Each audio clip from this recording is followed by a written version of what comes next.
কেতিয়াবা যদি আপুনি কংগ্ৰেছৰ হৈ মাত মাতিছে কেতিয়াবা AIDF দলৰ হৈ মাত মাতিছে আপুনি আসলতে প্ৰকৃত অৰ্থত কোনটো দলত আছে বৰ্তমান কোনোবাই বোলে 50 লাখ টকাত জিলা পৰিষদৰ টিকেট বিক্ৰী কৰিছে কাৰোবাৰ বোলে 20 লাখত দিছে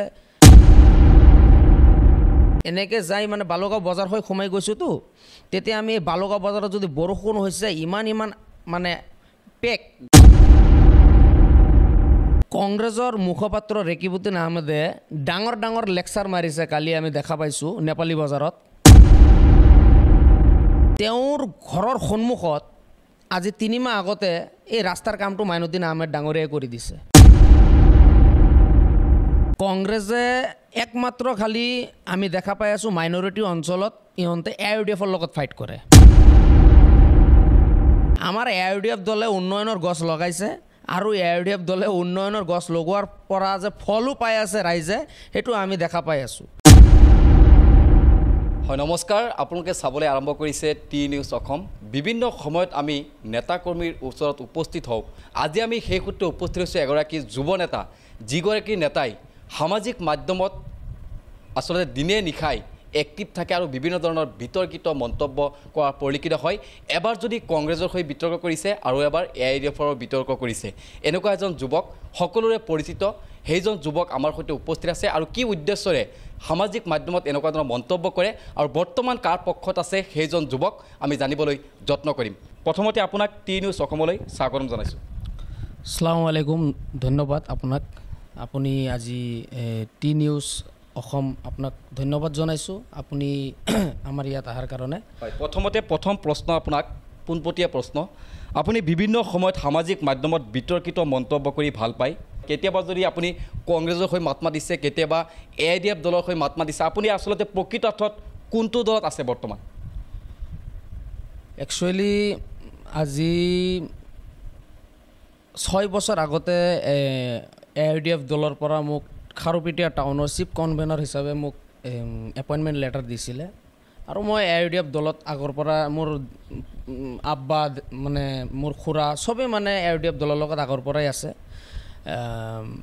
মাজতে মই মানে অলপ মানে আমাৰ দলীয়ভাৱে অলপ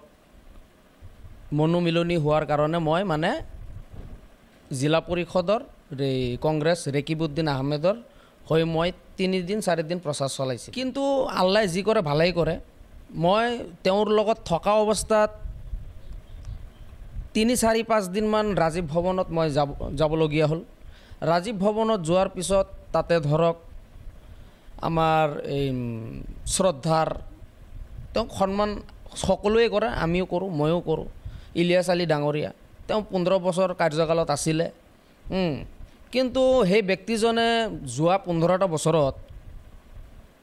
শাসনকালত থকা অৱস্থাত যিখিনি উন্নত আমাৰ দলগাঁও সমষ্টিৰ কাৰণে কৰিব লাগে সেইখিনি তেওঁৰ পৰা আমি দেখা নাই তাৰ পিছত আৰু আপোনালোকে সামাজিক মাধ্যমত গোটেই অসম চৰ্চা হৈ গৈছে যে কংগ্ৰেছ দলে এবাৰ নানান ধৰণৰ টিকেটৰ মাজত ঘোটালা কৰিছে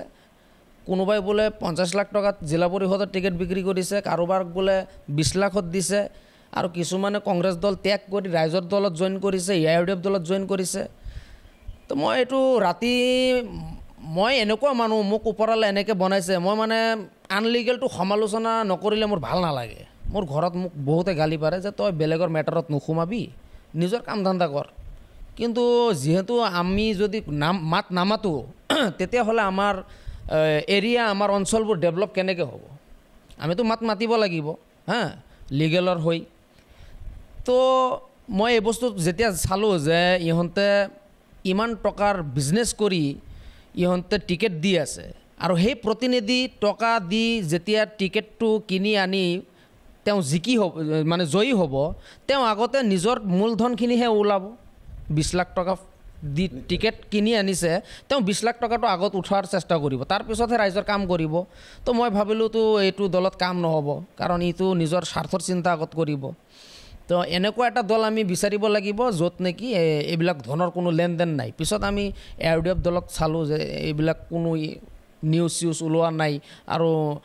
আমাৰ আলহাজ মুজিবুৰ ৰহমান ডাঙৰীয়া মই আগৰ পৰাই চিনি পাওঁ তেওঁক মই আইডল হিচাপে মানো I M a big fan of Mujibur Rahman sir সহজ সৰল মানুহ সন্মান দিয়ে খুব মানে আপোনালোকে মিডিয়াৰ মানুহ আপোনালোকেও যে যায় আপোনালোককো বহুত সন্মান কৰে সকলোকে সন্মান কৰে ধনী দুখীয়া গৰীব সকলোকে তেওঁ সন্মান কৰে ARDF দলত সকলোকে সন্মান দিয়ে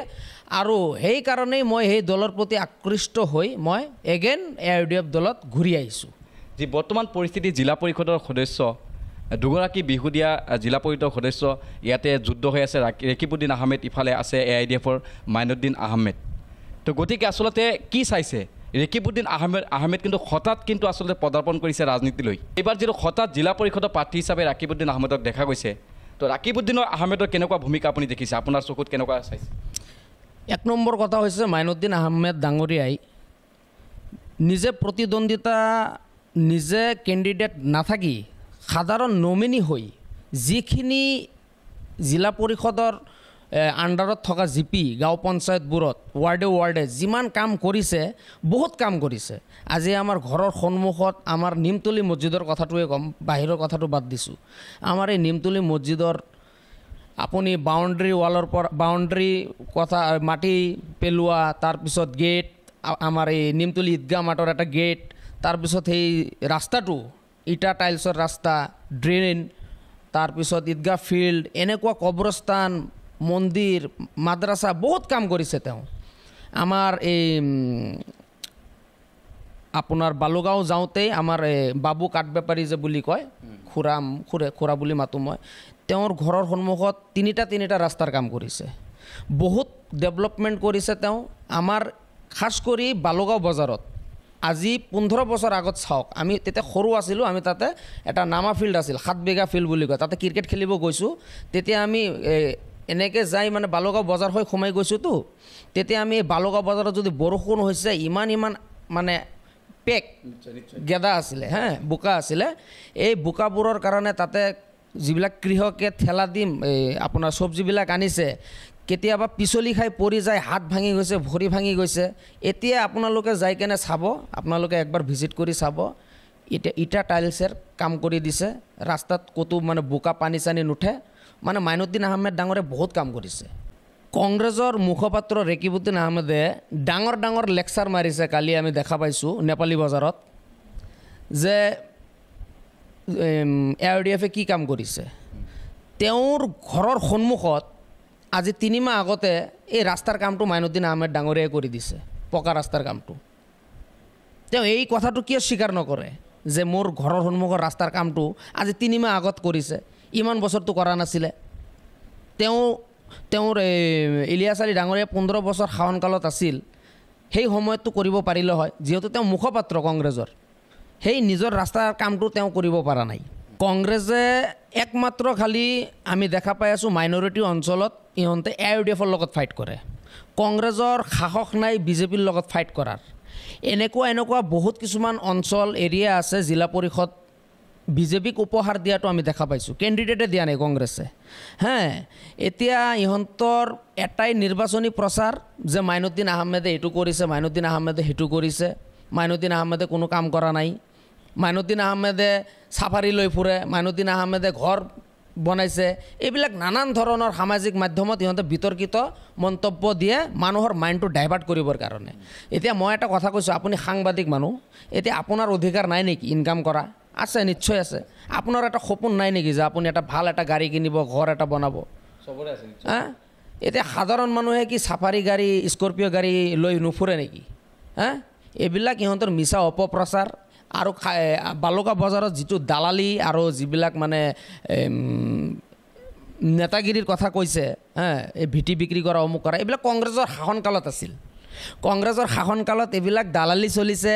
তাৰপিছত মাতবৰি চলিছে সৰু সুৰা বস্তুতে জৰিমনা লোৱা এইবিলাক আমি কংগ্ৰেছৰ শাসনকালত দেখা পাইছোঁ আমি ইয়াৰ লোকেল আমি গম পাওঁ মোৰ দেউতাটো বালুগাঁও বজাৰত বিজনেছ কৰি খায়